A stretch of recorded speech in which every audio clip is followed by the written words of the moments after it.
Hi everyone, welcome to another live ukulele lesson with me, Matt Stead. I hope you're all keeping well.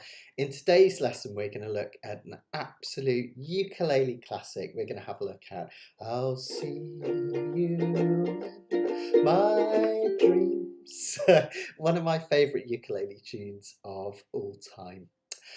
As with all of my live streams, there's always a fair bit of buffering at the start of the video, and then after about 5 minutes, it settles down. So give it a little while whilst I play through the song. Perhaps I'll just play through the song once for you whilst the buffering settles down, and then we'll be good to go at the end of it. So here's a little demo of the piece that we'll be doing.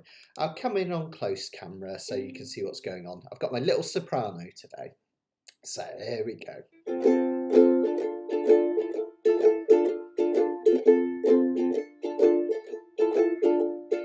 Lonely days are long, twilight sings a song of the happiness that used to be.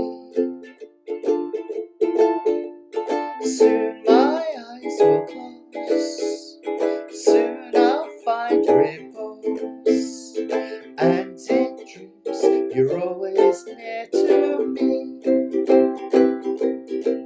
And I'll see you in my dreams, be near you in my dreams.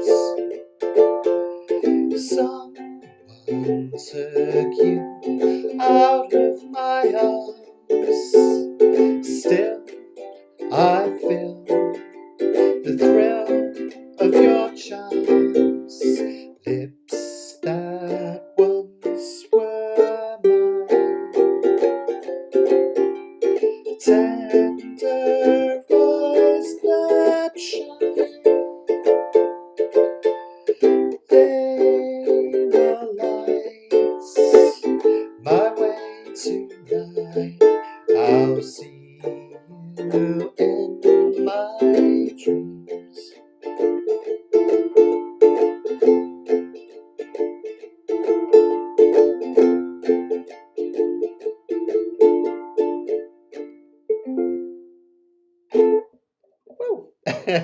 There we go. So just a little bit of a demo of the song to give you an idea of how it goes. So right, let's see who's here. Hi Karen, good to see you again. Not too sick of me from Monday, hopefully. And Anishka. Oh, good. Hi Leslie, good to see you there. Barbara's here as well, fantastic. Yeah, evening here, or afternoon I suppose. So, oh hi Joanna, hope you're keeping well. Bit of buffering at the moment, yeah, Anushka, don't worry, it will settle down. It always does that at the start. Soon I'll have my super duper high speed internet. I've been promised by the end of October, so hopefully that will stop that problem eventually. But we shall get there. So absolute pleasure to see everyone. So as I say, we'll be looking at that beautiful piece of music. I'll see you in my dreams. There have been so many different versions of it over the days. Over the years. A lot of people know the Frank Sinatra version.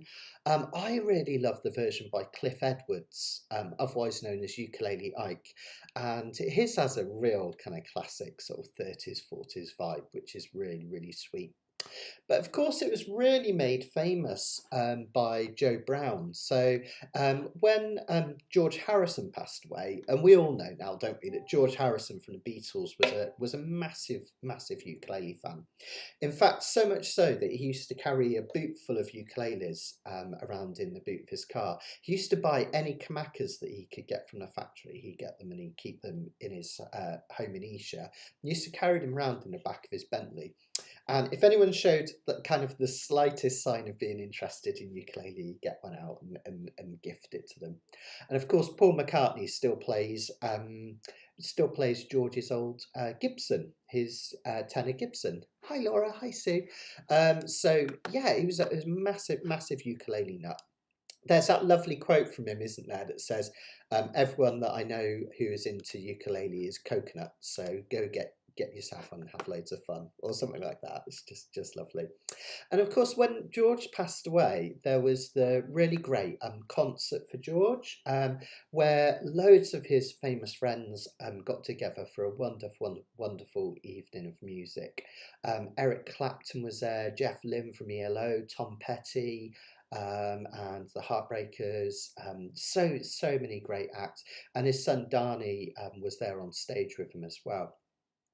And of course, so we had all these performances. Then at the end of the show, Joe Brown gets up. And people don't really know what to expect. He comes on with his little Martin ukulele, his little Martin soprano, hence why I'm using this one today. And with his band, he played a beautiful version of this song, I'll See You in My Dreams. All the confetti came down. It was like a really, really magic moment. So we're going to do a version pretty close to what Joe Brown does. The only thing I haven't got is his solo that he does in the middle. And yeah, Leslie, loads more lyrics. But what we're going to do is we're going to really dig into the chords of this one. So you can play us through, you can do a much more extended version of than what we've got here. But once you've gone through the chords once, it's the same thing over and over once you've got them. Hi, Bill. Hi, Karen. Oh, it's good to see so many of you here. So we're going to really dig into it. I'm going to teach you about some new concepts that I don't think we've looked at in a lot of detail. Things like line cliche. And kind of a particular technique where we're going to pick out the melody notes as we play as well. So we're going to really kind of dig into this, and I'll go over it in a lot of detail. As with all my videos, loads of you are here already. Oh, Richard's here. Hi, Richard. Join in the live chat with us. So you can click on live chat on YouTube, and you can ask questions as we go along, or just say hi to everyone. It's really nice to kind of have that sense of community going. So if you click on live chat, do ask questions. A lot of the time people are kind of scared to ask a question, but everyone else is like thinking exactly the same thing. I might have even just forgotten to tell you something important. So do ask questions as we go along. Music theory, ukulele technique, whatever it is.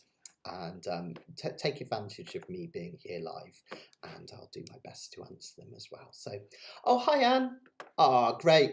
Don't worry, it doesn't matter if anyone's more experienced. Everyone is welcome. And if you don't get anything straight away, just be patient with yourself, and you can watch this video and all the videos back as many times as you like. They're all archived on a page on my website, mattsteadukulele.com. You'll find all of the old versions. So yeah. Ah, there we go. And Karen Morrow's version, our very own Karen, has got a lovely version on Facebook as well. So thanks, Peter. Hi, Peter, by the way. Good to see you, mate. Okay, so let's have a look at our sheets. If you haven't already downloaded these, there's a link in the description and in the comments as to where you can download these worksheets from. I'll keep them on screen as much as I can. Part of the reason I've made the chords so big, so if anyone hasn't downloaded them, you can still follow. But obviously you'll get more out of it if you can actually download the sheets, and you can scribble all over them as well. So first of all, let's just have a look at what's happening with the basic chords in this one. So this one we're in the key of F, and you can always tell which key we're in by the chord that the song feels rested on. A lot of people presume that the first chord of any song is the key, but that's not always the case. Sometimes the Beatles were a famous band. They would quite often start on a different chord. But it's where it feels rested. So if I was to play the verse, kind of already feels settled, doesn't it? On the F. Da, da, da, da, da, da, da, da, da, ba, ba, da, ba, ba, ba, ba. See how it feels rested on that F there? So that's a clear indication that we're in the key of F, which we are. So oh, thanks, Joanna. Cool. You got to see him live and playing George's uke. That's really special. Really special. I was super lucky to see him up in the Cavern Club a few years ago. It's really magical little concert my friend managed to get us tickets for. He's great live, isn't he, Paul McCartney? He's really amazing. That I don't know how old he is now. He's probably 15, 20 years ago I saw him, and I was amazed the energy he had then. And, you know, he's another 15, 20 years older now and still going brilliantly. So absolutely, absolutely amazing. Oh, there you go, Richard. Nice, nice. So we're in the key of F, and this song follows a pattern which is often described as a 1-6-2-5. Now, I won't bombard you with too much kind of theory today, but that just means in any key we have a certain amount of chords that tend to come up, and we call them the diatonic chords. So they're kind of like the natural chords in any key. Think of them as if you're a painter and you have your palette. These are the kind of the colours that you put on the palette to make your painting with. And in the key of F, we have F, G, A, B flat. Every key has a certain amount of sharps and flats. F has one and it's B flat. C, D, and E. So 1, 2, 3, 4, 5, 6, 7. And in all of those, in any key, we tend to play the second, the third, and the sixth as minor chords, and the 1, the 4, and the 5 as major chords. So when I say 1-6-2-5, we start with the 1 chord, that's F, that kind of makes you feel grounded, sets you off on a journey. Then we have the 6th chord, F, G, A, B flat, C, D, and we're playing that as a 7th. That's to create a sense of movement, playing that as a 7th. It's actually called a secondary dominant if you're into your kind of super fancy pants terms. Then we have the 2, F, G, and that's being played as a 7th chord as well for the same reason. Then we have that G minor 7. We can talk about that in a little bit, but it's just to create a mini 2-5-1 combination, which I'll kind of explain in a minute. Then we got 5, which is the C7. So F1, D6, G2, C5, 1-6-2-5, and it's probably the most famous chord combination in all music. I'm always saying this, so I've probably bored you to tears with this, but it goes back to I Got Rhythm, George Gershwin. I got rhythm, all right, or in the key of F. I couldn't sing that in the right key, but you get the idea. So we call that 1-6-2-5, one of the most common chord combinations of all time. And like I say, that G minor 7, that's in there because the next most common chord combination after 1-6-2-5 is these little chunks of 2-5-1. That just means the 2nd chord in the key, followed by the 5th chord, followed by the 1st chord. And if you have a look up here in that line here, we've got that G minor 7 wants to go to C7, which wants to go to F. So we've got kind of lots of movement going on in this one. The intro, I'm going to show you some a lovely thing called line cliche, as I'll say in a minute, and I'll talk you through that in a minute. Paul's 81 years young. Love it. I love it. Absolutely. If I look at anywhere near as good as Paul McCartney when I'm 81, I'd be quite happy. So amazing. Oh, I love it. Thanks for sharing, Joanna. Everyone's sharing their memories and stuff. Probably you've all got so many cool memories of the Beatles. They're one of those bands, aren't they, that span all the generations. It's just totally amazing. Okay, so the verse we would just count 1, 2, 3, 4, 2, 2, 3, 4, 3, 2, 3, 4, 4, 2, 3, 4.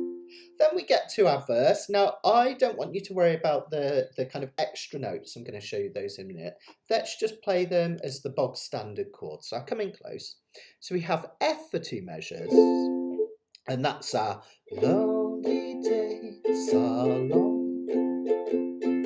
D7, you can just play your Hawaiian D7, or a barred one but either of those is absolutely fine. Let's do a Hawaiian one because it will help with something we do in a minute. Twilight sings a song. Then we go to a G7 down here of happiness. Then we kind of switch out to this G minor 7. So G minor 7, bar the bottom 2 strings of the 1st fret like this, and then just pop your 2nd finger up here on the 2nd fret of the C string. Kind of looks like a B flat chord without that extra finger. It's a lovely, lovely sounding chord. G minor 7. Minor 7th chords always want to resolve to a dominant seventh that's below them, and that's what happens here. We go to a C7, and then finally we're back to the 1 chord where it feels resolved. So let's just play that, just the verse now with just the chords. 1, 2, 3, 4, F, 2, 3, 4, F, D7, D7, G7, G minor 7, C7 and F. Yeah, there we go. Really, really nice. Let's do that with the words, guys. 1, 2, 3, 4. Lonely days alone, twilight sings a song, all the happiness that used to be. Isn't that lovely? Really sweet, isn't it? Got a question off Karen. I'm just going to double check for a second. On the chord chart, one of them should be C major 7. Let me have a look. Let me check what we've got. There's a big chord chart later on, which I'm just going to flip to now to help you. There we go. So, have I put the C major 7 there anywhere? Let me have a look. Am I covering it with? Oh, I might have left it out just to keep you guessing. Let me just check the next page. Check I haven't put it on that one. Yeah, that's strange. For some reason, I haven't told you how to play a C major 7. Don't worry, we haven't got there yet. So we haven't got a C major 7th yet. But when we do, I'll show you how to do it. It's the easy peasiest lemon squeeziest chord in the world anyway. So don't panic. But well spotted, Karen. Yeah, I should have put a C major 7 in there. I obviously missed that. There were so many chords in this song. I literally probably just missed it. Okay, let's have a look at the pre-chorus then, which is really sweet. And I'll show you that C major 7 as we go. Now, in the pre-chorus, we're doing something interesting. We're going to the key of A minor. You could think of it that it kind of modulates key at this time, or you could just think of it as we're going to the 3 chord, F, G, A. And A minor, that's a really common thing to go to the 3 chord. It shares some of the notes with the 1 chord, and it's kind of a sweet change. So we have an A minor, but notice that we only have it for half a measure. 1, 2. Then we go to E7 for half a measure. 1, 2. Then we have another measure of E7. 1, 2, 3, 4. Another half measure of E7. And then we go back to the A minor. Now, I've seen this song performed like a million different times by a million different people. And every performer seems to play this slightly different with the timing. So I think I've got it exactly as Joe Brown does it in the Concert for George. I think this is the timing he uses. But because I've listened to Cliff Edwards so much, I may actually accidentally play his timing. But we'll follow it as is written here. So in effect, we're playing E7 for 2 measures. It's just they're kind of cut up in an odd way because we have A minor, then E7, E7 and A minor. Just before we do this, let's just have a look at the strum pattern that you can use on this one as well. Now, you know I'm not massively into my strum patterns, so I don't like to get too formulaic about it. But in terms of phonetics, the rhythm that we're going to do is this classic walk, running, running, running, walk, running, running, running, walk, running, running, running. Okay. Now you could think of that as down, down, up, down, up, down, up, down, down, up, down, up, down, up, down, down, up, down, up, down, up. When I put labels on things, I find it kind of helps me remember them, and I find it easier to play them. So walk, running, running, running, walk, running, running, running. There we go. Yeah, fantastic. Richard, I knew it. That's typical me. Yeah, typical me. That's all right. It's easy peasy to remember, so I'll teach it you guys in just a second. So don't worry. Yeah, you could think of this, Barbara, is that it's modulating to the key of A minor. Whether you specifically notate that, it depends on the arranger. Some people would put a new key signature, and we'd think about it as a new key signature. Otherwise, you could just think of it that it's going to the 3 chord F, G, and A. A minor is fine. The important thing is that the C7 at the end, which is the 5 in the key of F, kind of brings it to a close, as you would expect anyway. So don't sweat that too much, but yeah, you can think of it as a bit of modulation. Okay, let's just practice that first line of that pre-chorus then. I'll play it once and then you copy it back. 2, 3, 4, A minor, E7. 1, 2, 3, 4, E7, A minor. 1, 2, 3, 4. Yeah, you got this. Let's do it. 1, 2, 3, 4, A minor, E7. 1, 2, 3, 4, E7, A minor. 1, 2, 3, 4. Yeah, lovely, lovely. That's the soon my eyes will close bit. Soon my eyes will close, soon I'll find repose. Okay, that bit there. Kind of really, really beautiful little change in feel, isn't it? Really good. And notice that we've got a slight swing there as well. And swing's really important because this period of music in popular music, swing was coming to the fore. Swing's such a hard thing to explain, but it's almost like we play slightly behind the beat. If I didn't swing that strum, it would sound like this. 1, 2, and 3, and 4, and. But notice that we kind of 1, 2, and 3, and 4, and 1, 2, and 3, and 4, and. There's a slight bit of swing there. Louis Armstrong really, I think, is credited with kind of inventing swing in the 1920s. He took pieces of music like da da da da da da da da da. Da da da da da da da da da da, marching band New Orleans music, and he changed it to da da da da da da da da da. Feel the difference? Da da da da da da da.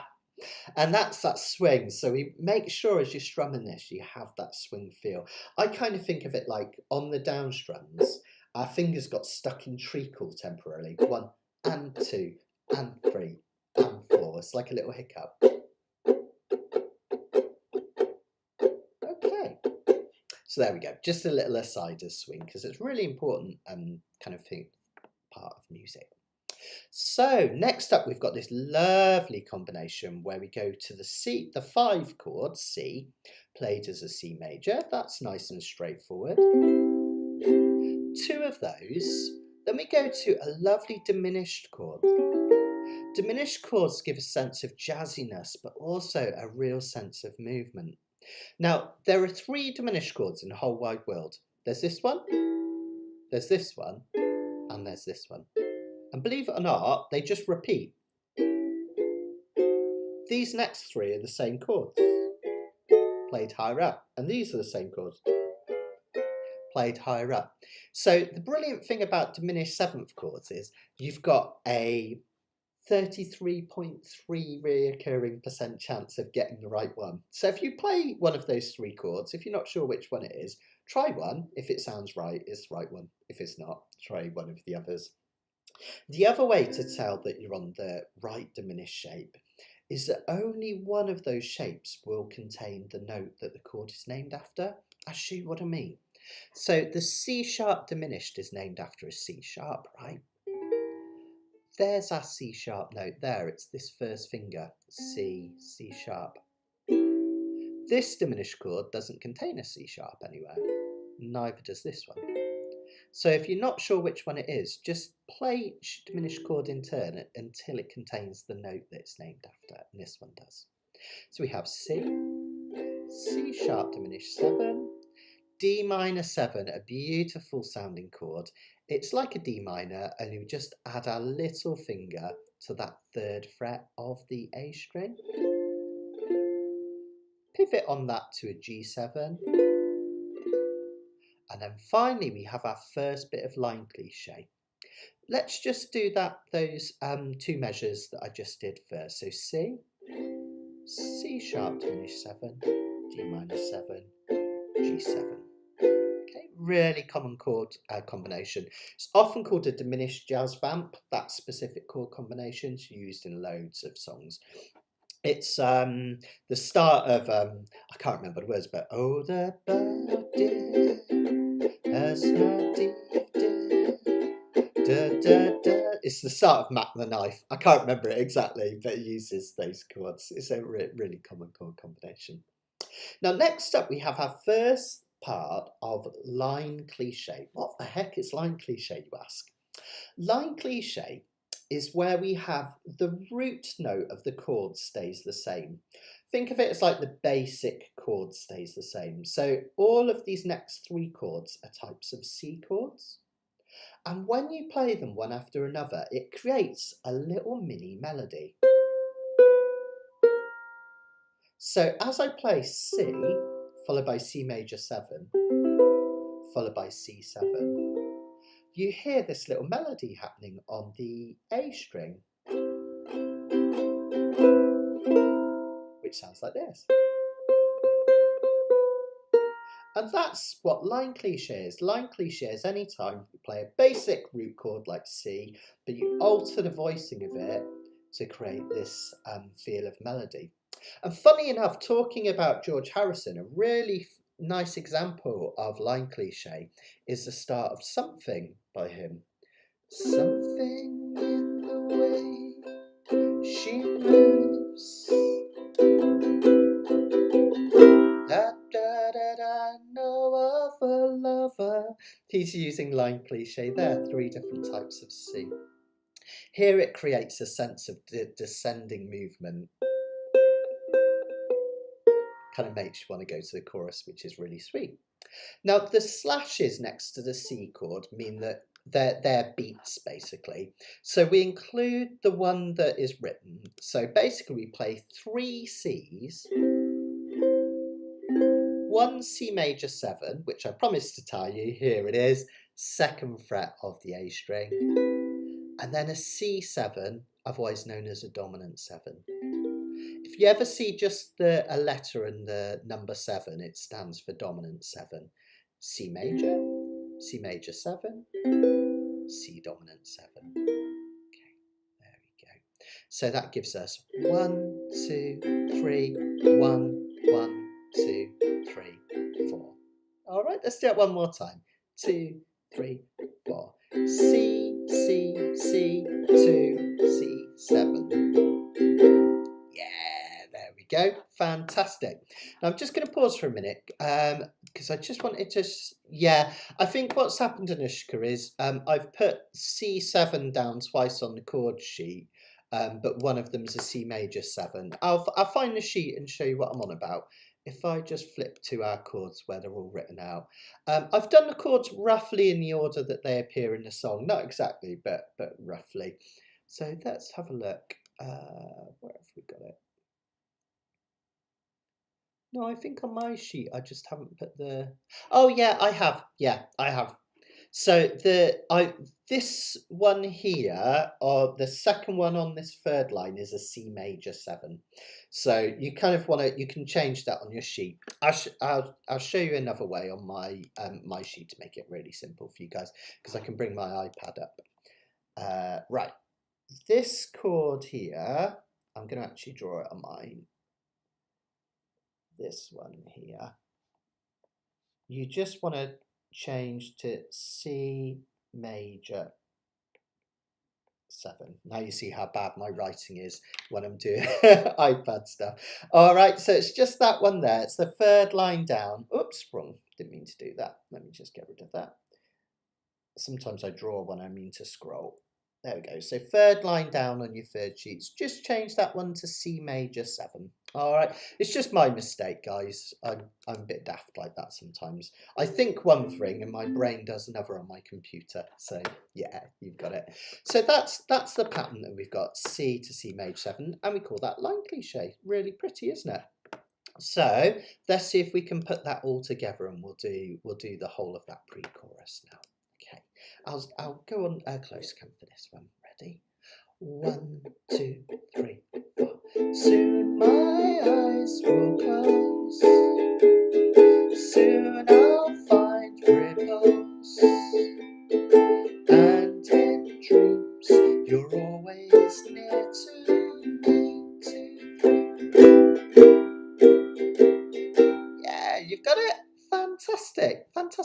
Let's try that one more time. Now you've had a chance to practice it. I'll slow that down slightly as well.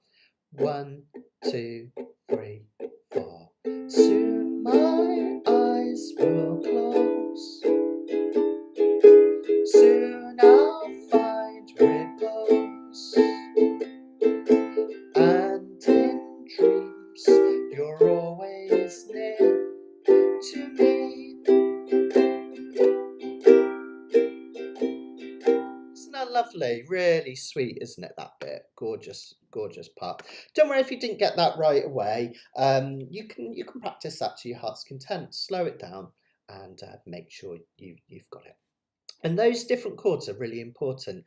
A C major chord is a normal major triad, C, E and G, the first, the third and the fifth notes of the C scale. That's what a C major chord is, and that kind of makes you feel grounded.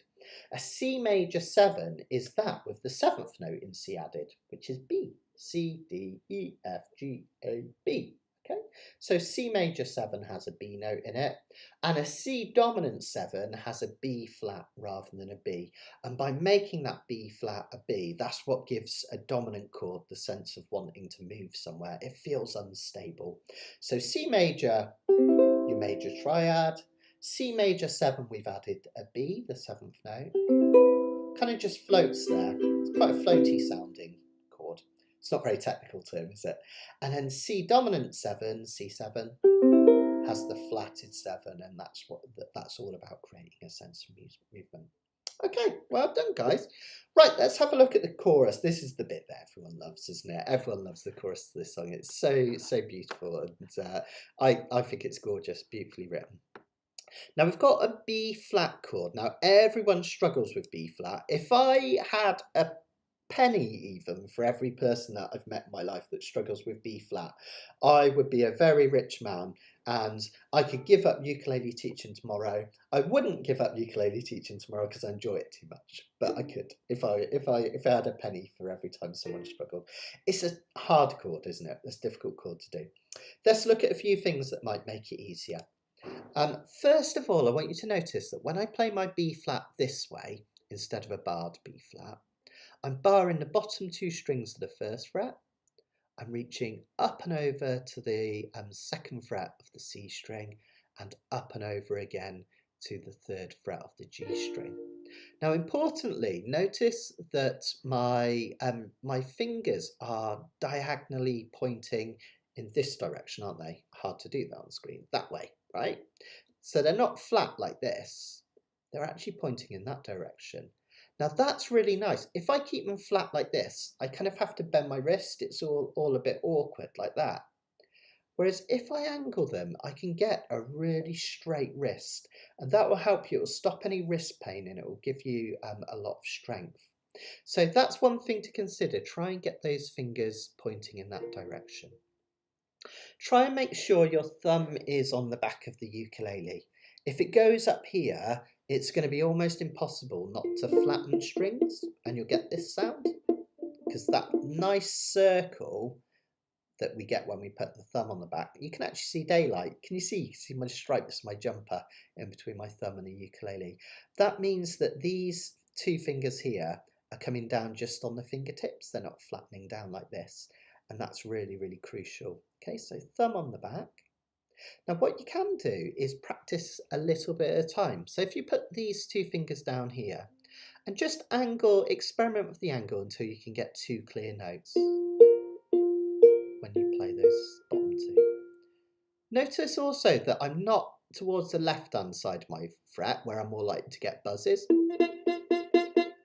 I'm really far to the right, actually touching the metal fret. Then just practice lifting just this second finger over the top, trying not to touch this E string with it. Now, if you can get 3 notes ringing out, you're on the right track. If it's muted like this, it means that this finger has collapsed down. Try and just use the fingertip. And then finally we reach over with that third finger. And you should be able to get a clear ringing B flat. Now, nobody's perfect, right? We're not all going to get this straight away. So if your B flat is a little bit like this, you know, it's not perfectly clean, don't sweat it too much. You'll get it with strength and practice as you go along. But kind of heed that advice if you can. Thumb on the back, nice circle, and try and get these fingers pointing in this direction. The other way you can do this B flat, of course, is to bar the whole of that first fret like this, which if you've got a tenor ukulele, you might find this a bit more comfortable because you can use the strongest part of your finger, the lower part. If you are doing that, try and have a decent amount of tips showing over the top, i.e. don't do it like this. Try and get it dead straight so you can get this one really nice and flat. On a soprano, I find that really difficult because I've got chubby little fingers and they fill the frets, so I actually find it easier to do it this way on a soprano. On a tenor, I'll more often do it this way. So have a little experiment, okay? So we have two measures of that B flat, and that's I'll see you in... I've got to get my key hangers out. There it is. I'll see you in my... Then we turned the B flat into B flat minor 6. Easy peasy chord, just bar the bottom 3 of the first fret. Dreams. By turning the B flat into a minor 6, you're creating a sense of melancholy, which makes sense. He's not seeing you in a crowded restaurant on a date night. He's seeing you in your dream, in his dream. So, you know, it's a melancholic thing, isn't it? So that's why that's there. It's a touch of melancholy. Incidentally, the B flat exists because it's the change chord. Can a Capella fans? What number chord is the change chord? The 4, F, G, A, B flat. There it is, the 4 chord. And quite often we start a new section on the 4 chord, this being no exception. You have that B flat. Okay, so let's do that line again. B flat for 2. I'll see you in my bar dreams. We have F for a measure. Hold you, E7 in my... Then we've got that D minor 7 again. If you really struggle, you can get away with playing D minor here, but if you can, get that little finger down for a D minor 7. Now, don't worry if it looks different in your chord sheets. We're going to muck about with this in a minute, but let's just do our bog standard normal D7. Dreams. Okay. Then we've got D7, we'll just do a Hawaiian one for a whole line. Someone took you out of my arms. G7 for 2. Still I feel. Then we've got that lovely line cliche again. The thrill of your charms. Yeah, let's keep going. Back to B flat. Lips that once flat were mine. F, tender, E7, eyes, D minor, that shine. Then we have a really beautiful chord. Can you see on this next sheet? Oh, I forgot to flip the pages for anyone that's following on screen. Sorry, guys. We got to the penultimate line.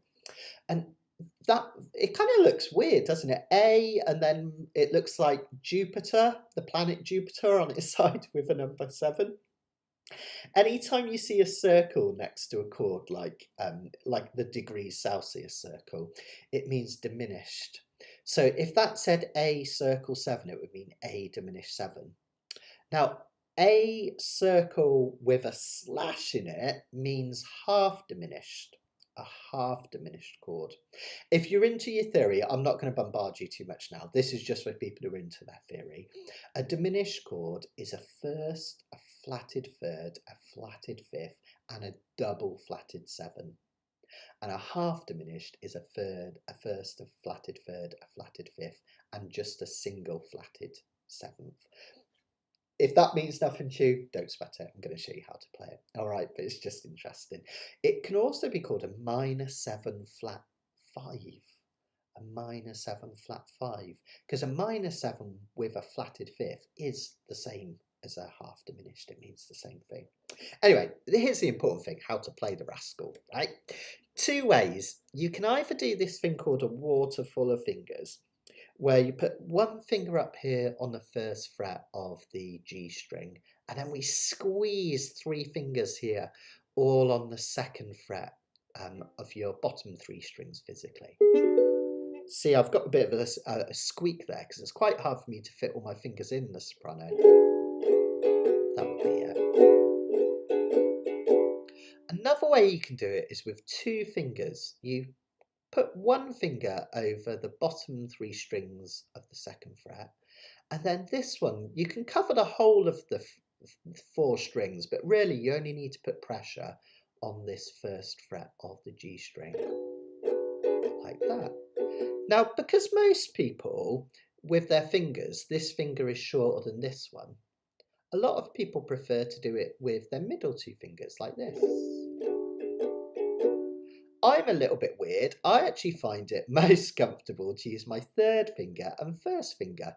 That allows me to double up. I'll often use this 2nd finger to add pressure onto this 3rd finger.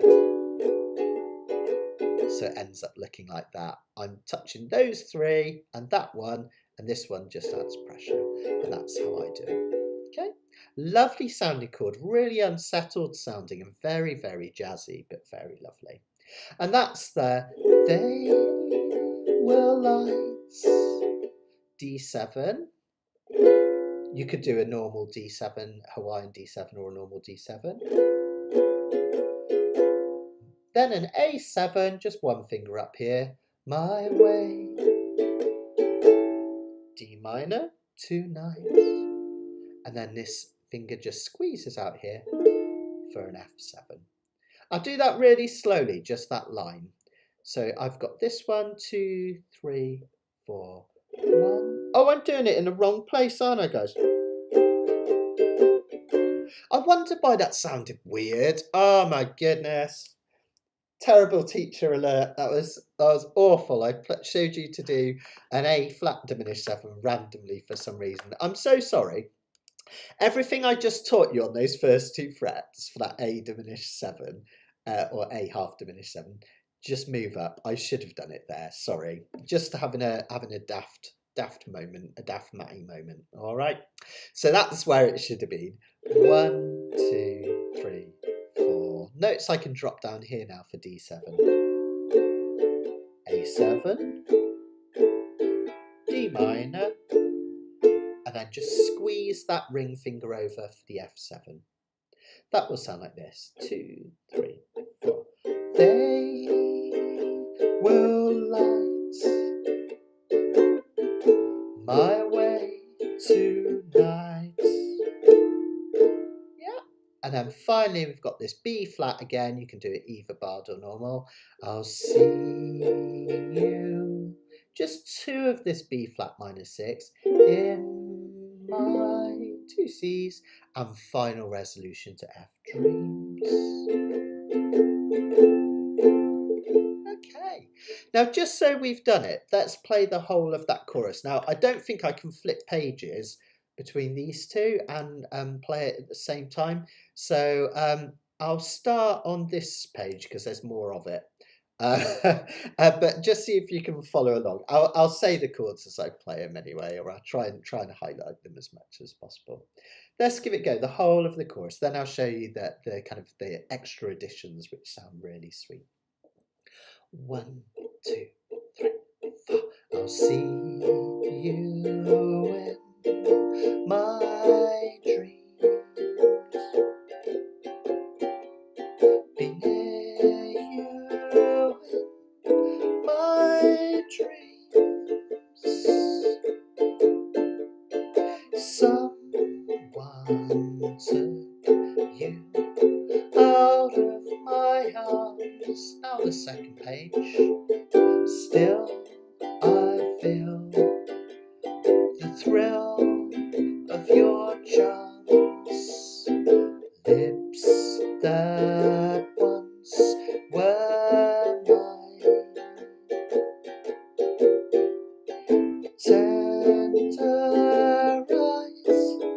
that shine. They will light my way tonight. I'll see you in my dreams.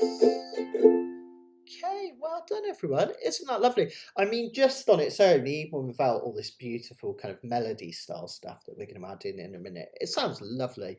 And if you find this next bit too tough, just stick with those chords. They're absolutely beautiful. And Cliff Edwards plays it that way, just straight ukulele chords, just like so. He actually played it in a higher pitched key. But same, you know, same number chords as all the way through. But Joe Brown adds these lovely little extra bits of line cliche. Now, you know what line cliche is now? It's where we hold a chord down and we add an extra bit of melody. And that's what we're going to do on the intro and the verses now. And then we're going to do something even more interesting in the chorus, which I think you're going to love. We're actually going to do a picking technique where we pick a note and then strum. So you get that lovely kind of ascending section in the chorus, which is beautiful, absolutely lovely. So let's have a look at the simple bit of line cliche at the start. Now, I've written this out in your worksheets on, let's see, I think it's the 6th page along, or it might be the 5th. I think it's the 5th. Yeah, there it is. First movement, I've called it. It is another bit of line cliche. Now, what Joe Brown does is he plays the underlying chords, an F chord, and as he's strumming that, he adds these extra notes with his fingers. And you can see the notes that he adds up here in grey. I've written them out in grey so you can kind of differentiate them from the normal F chord that lies underneath. And do any questions? I've gone at a bit of a rate of knots in this last bit because I want to show you all this before the end of the lesson. But any questions of any of that, do ask away. I'm here to help. All right, guys. But let's have a look then. Now what we do is the first dot is, if you have a look in this first diagram up here, the very first one on the left hand side, the dot is actually an open note. So that means we start by just strumming a normal F. And I do that for 2 beats, 1 and, or 1.5 beats I should say, I suppose, or 2 strums, 1 and. Now, the next diagram, notice, the dot has moved to the 2nd fret of the C string. So, in effect, we're turning this F into a D minor shape. No worries, Sue. See you again. No worries, no worries. So, we're going to put this finger down here. For people who are really anal about their music theory, that's actually an F6 chord rather than a D minor. A D minor 7 and an F6 chord share the same notes. We're just adding the 6th note from the key of F, a D note, F, G, A, B flat, C, D. So we would call that an F6. The reason that's important is if you're playing with a bassist, they might play an F note there rather than a D note. Don't sweat it, honestly, don't sweat what it's called. But notice, oh, what have I done? I've gone to my iPad. Notice that we're just adding that 2nd fret of the C string. Then we've got a big stretch where the next dot, notice, is on the 4th fret of the C string. This is a really tough stretch, this, particularly on a tenor or a concert. If you struggle, you don't have to do this bit, but see if you can scooch that pinky or your little finger over to the 4th fret of the C string. Whoops. Try and lift up as much as possible so you don't get that squeaking I just got. Then notice I've left that one where it is because the next bit it goes back to 2 and I take this off. So in effect, what we're doing for the intro and the first bit of the verse is we're holding an F down and we're adding 0, 2, 4, 2. All on the C string, 0, 2, 4, 2. And Joe Brown plays that as an intro and the first line of the song. So as an intro, after 4, 2, 3, 4. 4 and 2 and off. Now keep that going. Lonely days so long. He keeps going on the first bit of the verse. Really lovely, isn't it? Again, line cliche. The underlying chord is staying the same, but we have this movement, which is really beautiful. It's kind of like, it's quite clever because it's almost like having a mini bass guitar playing along with you, hitting some melody notes, or a lead guitar if you like. So it's kind of a clever thing to do. Hi James, no worries. Good to see you. Glad you made it. You can always rewind and catch up later. So that's our first bit of line cliche, which happens in the verse. Now we can do exactly the same thing on a Hawaiian D7. This one's a little bit more difficult just because it's a real finger squish, this one. Now there's two ways you can do this. Probably the easiest way is to, when you do this D7, use your first and your third fingers. Naturally, we would use our first and second fingers because they just fall nice and easily like this.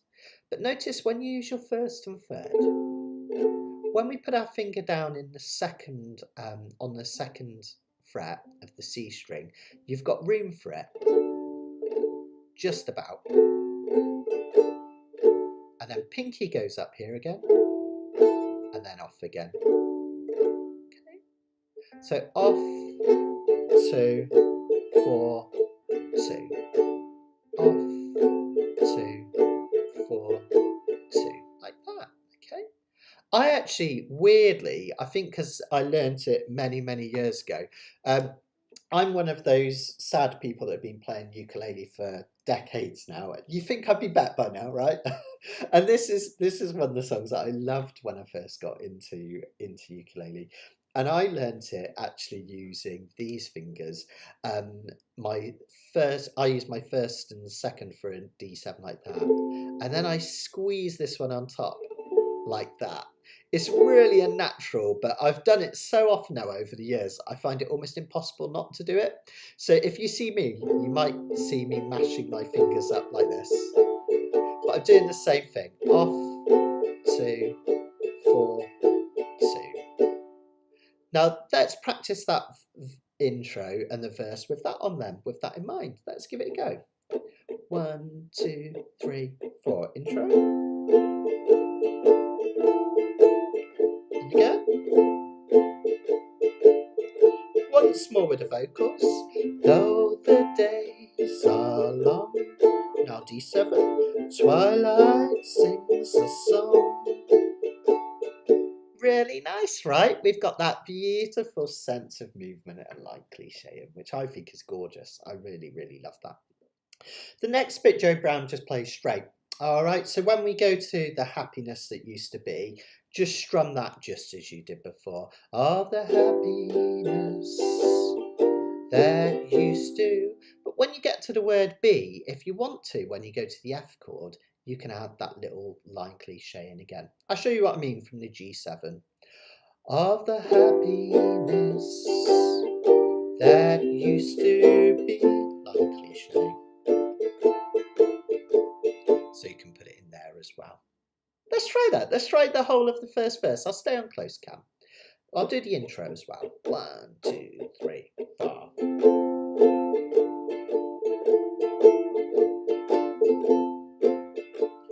Keep going for the first line. Lonely days are long. D7. Twilight sings a song. G7. All the happiness that used to be. There it is again. No worries, Lisa. Good that you could make it. You can always catch up later. Do a bit of rewinding. Absolutely fine. And for anyone that is new to this, I know Lisa already knows this. I'm not saying this for you, Lisa. Don't worry. But if anyone's new to this, you can go back to my website afterwards, mattsteadukulele.com, and there's a whole archive of all my live lessons. So you'll find this one written out there. So you can watch it as many times as you want to your heart's content. Okay. Now, next bit, Joe Brown just plays as is. All right, so pre-chorus is exactly as we just played it, just the chords, nothing fancy pants at all. But when we get to the chorus, sometimes I've seen him do this, Sometimes he just strums. Maybe it depends how good he's feeling on the night and how complicated he wants to get. But sometimes Joe will emphasize these melody notes at the start of the chorus. And I love it this way anyway. It sounds something like this. That's terrible. Let me do that again. Sorry, guys. I wasn't concentrating. That's more like it. Okay, so we've got this little bit of line cliche, which kind of resolves there.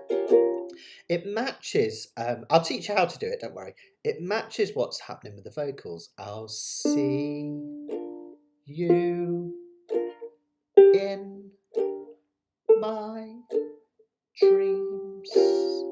So that line cliche here is kind of matching the vocals.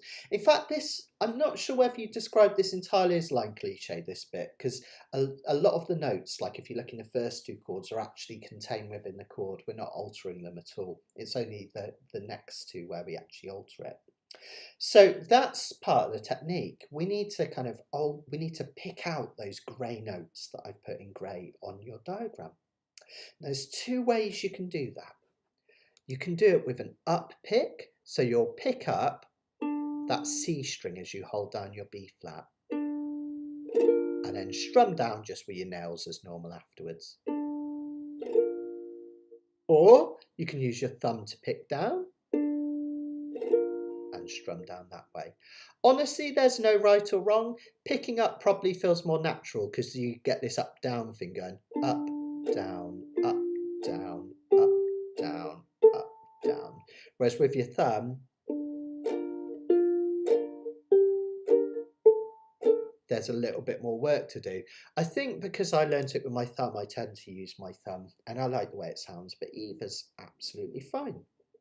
So let's have a look. So we're going to pick either of your index or your thumb, that D note here, the second fret of the C string, and strum down. Then you're going to pick the first note of the E string. Your finger's already in the right place. Just pick that E string, strum down. Here's the tricky bit. We're then going to put our pinky in the third fret of the E string, which the chord will sound a bit weird afterwards, that B flat with a G in. But when you're in the kind of heat of the strumming, you won't hear that. You'll just hear that note and the essence of a B flat, which is lovely. So we add that one in. And then if you can, this is really tricky, only if you can, scooch that little pinky, a little finger up to the 5th fret and strum. Okay, so you'll get this. Like that. Notice my down strums are super light. You don't have to hear a really strong strum. All right. So let's do it this way. I'll see you in my. Now, if you want that melody to conclude with the dreams, what you do is you pick the open G string, dreams, and then you strum this B minor 6. Okay. Or you could pick, if you're doing low G, you could pick the G there. So it'll sound like this. I'll see you in my dreams. Notice I've also had this little kind of, just a little kind of movement note here. That's just optional. I just like the way that sounds. I put that all together so you can see what I'm rambling on about. I'll see you in my dreams. All right. Now the next bit does something different to get the melody coming through. The next bit we get to do a bit of playing up the dusty end, taking these chords and doing chord inversions higher up the fretboard. This is the hardest bit of the song. If you can get this, guys, you're like proper cooking on gas. If you can't get this straight away, you can play the normal chords. Just give it your best. Just give it your best shot. All right, see what you can do. So what we do is we go to an F chord as normal. C. That gives you the A note. C. Off the next bit. C. And then you're going to put your little finger down or your third finger to the 3rd fret of the A string, which gives the high C note. I can't sing it in tune, but you get the idea. C, U. See how it's matching the melody? Then rather than playing an E7 here, we're going to play it here. Bar the whole of the 4th fret and put a finger down on the A string at the 5th fret. The reason that's an E7 chord, incidentally, is we've just taken a D7 and we've taken it up D sharp 7, E7 2 higher. That's quite handy to know, right? That D7 shape, you can play an E7 here. If you took it up one more, you get an F7. Cool, right? So let's put that together. F, C, hold you, isn't it? Sorry. Hold, add the C note. U, in. And then finally, you'll notice the next one, I've got 2 fingers down. And that's because rather than having to move this finger, I just put this little finger down here at the 7th fret, which gives me that final high note. And then we finally take everything away and just bar the 5th fret for a D minor 7. I'll show you that in slow motion. Hold you in my dreams. Isn't that lovely? So another D minor 7. Rather than here, we can play a D minor 7 here. With the strum, it'll sound like this. See you in my dreams. Now, because the melody notes fall on the A string, it's the last thing your ear hears as you strum. So you don't have to especially pick them out like we did with the B flat chord. You can just strum away. Literally just strum away, and that's what I do.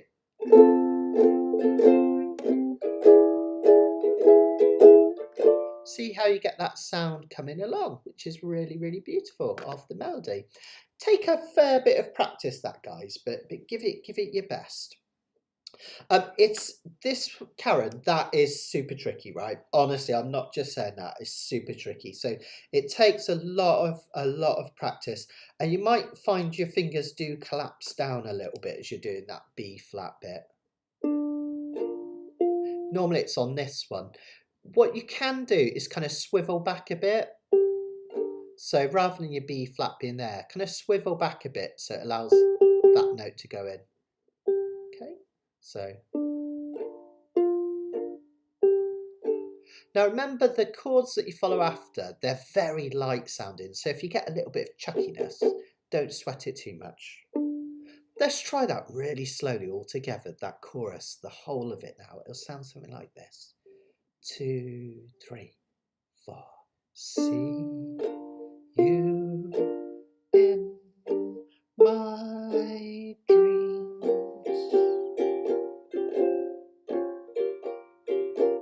Hold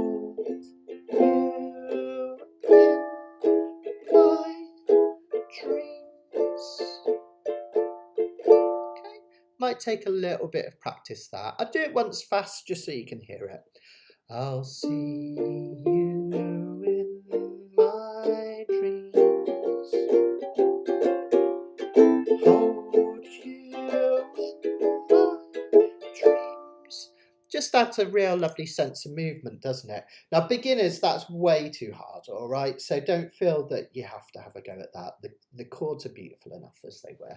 But if you want to introduce that proper Joe Brownishness, all right, like he does, that's a lovely way to play it. And it's great practice for playing up the fretboard as well, isn't it? Which is really, really fantastic.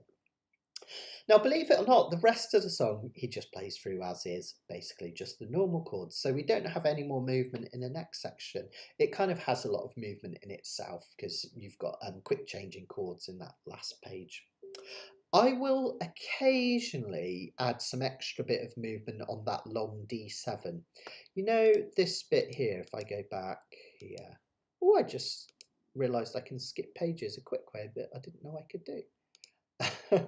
This one at the bottom of this page, all these D7s. What I will do sometimes on that is I'll add a little bit of extra movement just using this finger. Now it's not exact, it's something like this. Someone took you out of my arms. What I'm doing is just keeping a D7 down and I'm adding my finger to the 3rd fret of the A string, taking it off, putting it on the 2nd fret up here, taking it off. Someone took you out of my arms. But the rest of it is busy enough already. Still, I feel, because we have the line cliche here, the thrill of your charms. We do this bit again. Lips that once were mine. We go up again. Tender eyes that shine. And the rest just play out as was. They were lights my way tonight. I'll see you in my dreams. Lovely, right? Really gorgeous. Now I did that super quick, not expecting you to get it that quick at all. It will take a fair bit of time, a fair bit of practice on that. Okay, so take your time, be really kind of kind to yourself. Go slow. And as with all this stuff, really take it way below tempo, and then only bring it up to tempo when you feel comfortable with it. There was something else that entered my mind that I was going to tell you about, and it's just, I've done that thing where it's just drifted away. So if I've forgotten something that I needed to tell you and anyone's worked out what that was, let me know, because I've forgotten what it was. But that's all the bits of line cliche anyway that you can do there with this one. What I'm going to do then is I'm going to do a slow tempo playthrough. I did a normal tempo playthrough at the start. I'm going to do a slower tempo playthrough, and that's going to give you a chance to practice it. Now, if you can't do the up the fretboard stuff, just stick with the normal chords, absolutely fine. If you're struggling with those normal chords, and that's not surprising, if you're a beginner, these are really hard chords, just kind of practice your rhythm playing by chucking.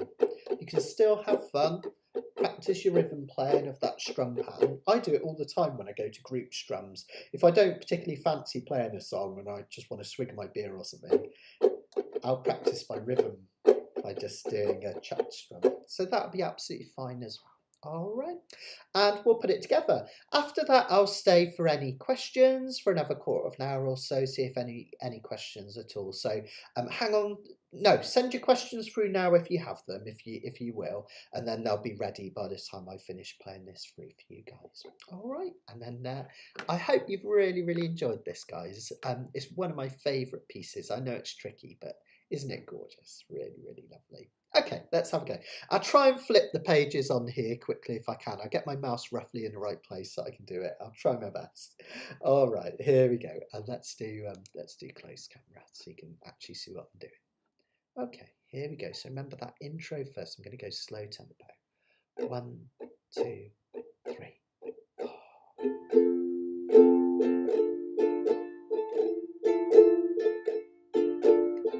Try not to race ahead. I'm going purposefully this slow. Here we go. Lonely days are long. Twilight sings a song. All the happiness that used to be.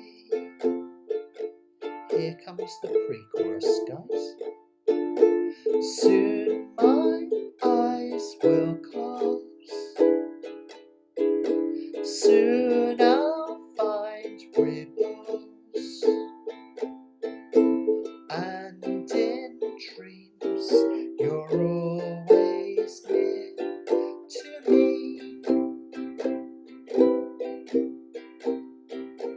I'll see you in my dreams.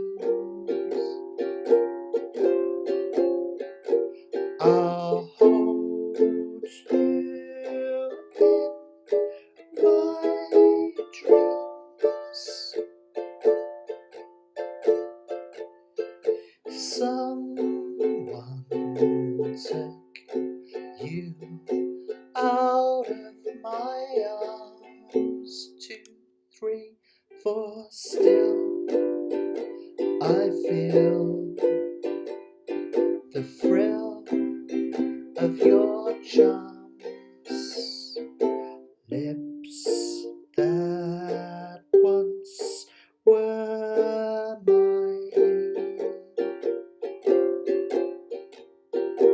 tender eyes that shine, they will light my way tonight. I'll see you in my dreams.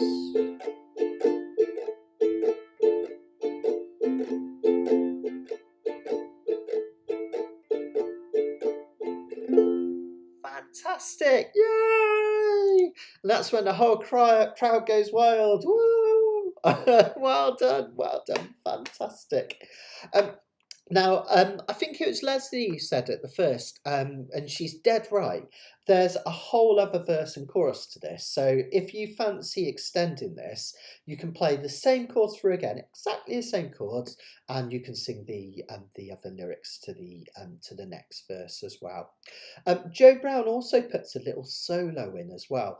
Now, I haven't just been kind of, kind not giving you the solo, or me not giving you the solo, however you want to take it. The reason that I haven't put that solo in is it only really works if you've got a band backing you up, because to do the stuff that he does, you can't really do it without someone playing the chords behind you. It's a solo, it's not a chord melody solo, it's just a solo. So just if you wonder, you watch the concert for George, and I really, really recommend it. The entire concert actually is amazing, not just the ending. That's the reason I haven't given you the solo part, but you can really enjoy Joe Brown doing it. You could have a little experiment with some scales yourself as well if you wanted to. Well, I hope you enjoyed that. Super cool piece of music, isn't it? It's one of my absolute all-time favourites. I might have mentioned already, and just a reminder that if you are a subscriber, silver or gold subscriber to my website, the worksheets that I provide now you can get for free. You'll see a little special section. If you go to where you would normally find the live sheets on my website, you'll see there's a little link where it says subscribers, gold and silver subscribers, click here. Click that link and that'll take you through to a version where you can get it at no extra cost. I really want to reward you guys for your dedication and your belief in what I do, and your support. It really means the world for me. The fact that you support me in this way, and to kind of say thank you and reward you for that, I've made these worksheets free. Well, not free because you're paying to be a subscriber, of course, but at no extra cost. So you can go and download those. You don't have to pay each fortnight for them. You'll find them there.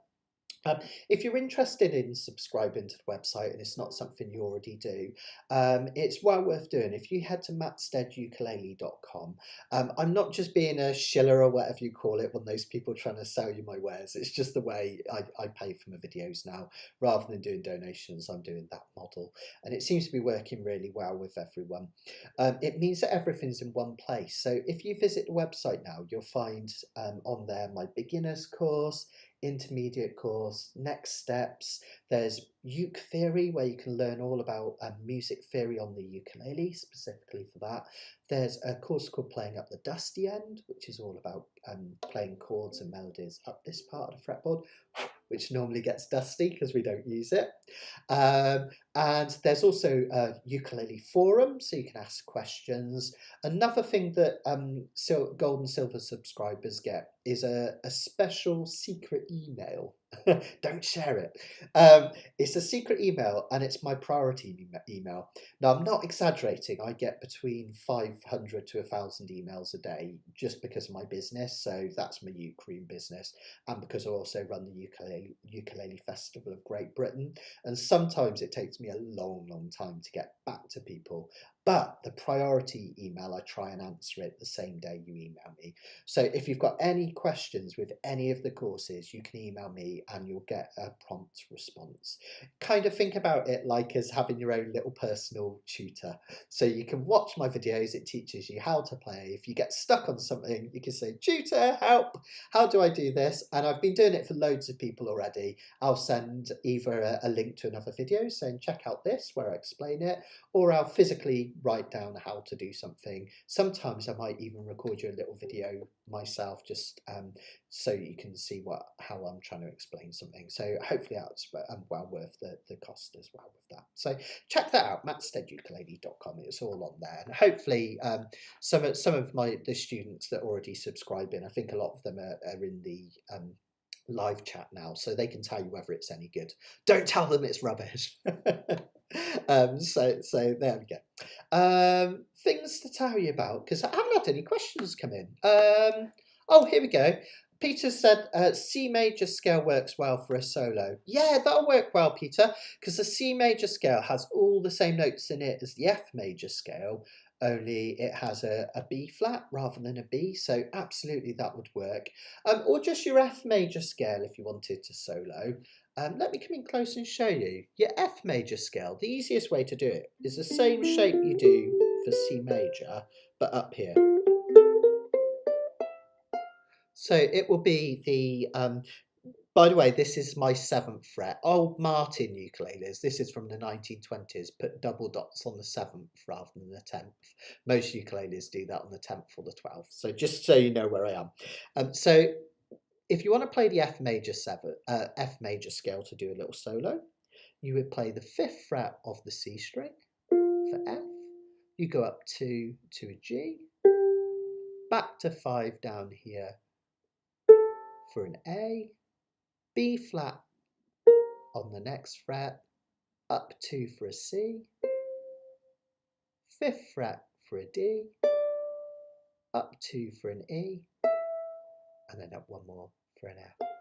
All this is in my book as well, my uke reference book, all these scales with the diagrams. Oh, see, I went wrong there. There it is. So if you can't remember this, it's in the book.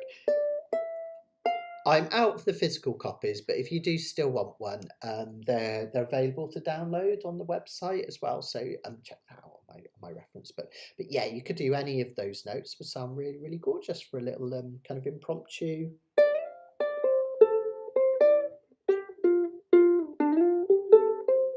Little solo, which would be really, really sweet. So, oh, thank you, Laura. Thank you. Thanks, guys.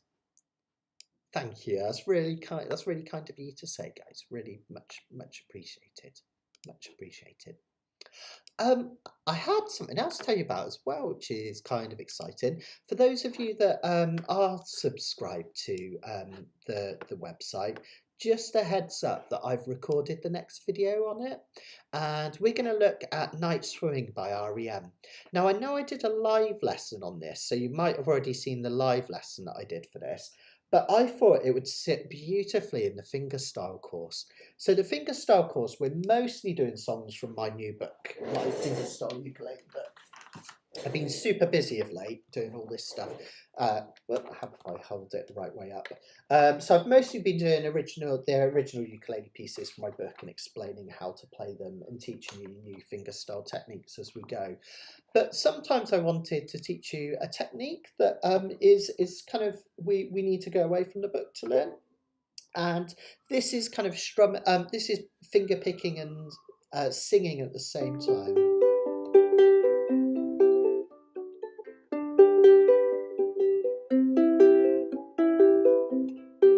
It does have a really lovely chord melody bit in it as well. I still got it behind me. Yeah.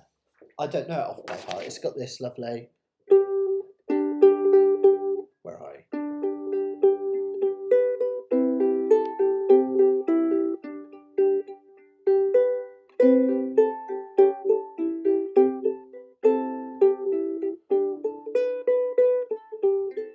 got a lovely chord melody part in it as well. So it does include a lot of detail that I didn't have time to go into in the live lesson, and I just thought it would sit beautifully as part of the course. So we're going to do a few extras. The fingerstyle course, I didn't just want it to be 10 videos from my book. We're going to extend it, so it'll be about 20 videos long by the time it's finished, which hopefully will give you loads of learning. All the lessons in the fingerstyle course are a good 45 minutes long, so it's going to be super valuable when it's ready. It's literally going to be hours and hours and hours to learn, so you can take your time with it slowly.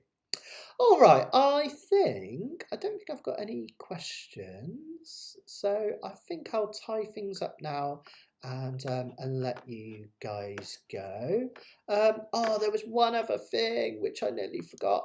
My next live lesson will be in a fortnight. So just to let you know, my next one, we're going to do a beautiful Hawaiian piece of music called Mauna Kea, which most people will think would be about the volcano on the Big Island, because that's the name of the volcano. But it's actually about the sailing ship, which was named after that volcano. Either way, it's a beautiful piece of Hawaiian chord melody, a really early piece of Hawaiian chord melody, written in 1916, only about 25 years after the ukulele was born. All right, so that's going to be live lesson in 2 weeks' time. I'll see you there, everyone.